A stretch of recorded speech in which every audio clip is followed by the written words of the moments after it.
50 kilometre की average दे रही है बाइक। तो आज मैं आपको बताऊँ बाइक YBR का RPM और साउंड टेस्ट कराता हूँ। अभी देखिए बिल्कुल अपने पैर पे खड़ा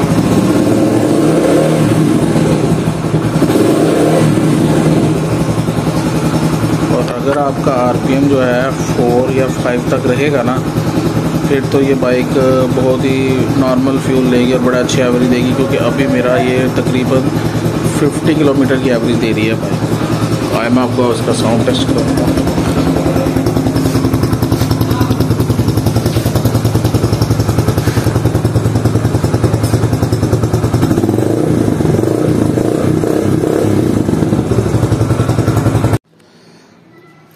तो अभी जो है ये देखिए, ये मैंने लगा दिया, स्टार्ट हो गया मेरा। सिर्फ ये फ्यूल गेज मीटर अभी ख़राब हुआ है।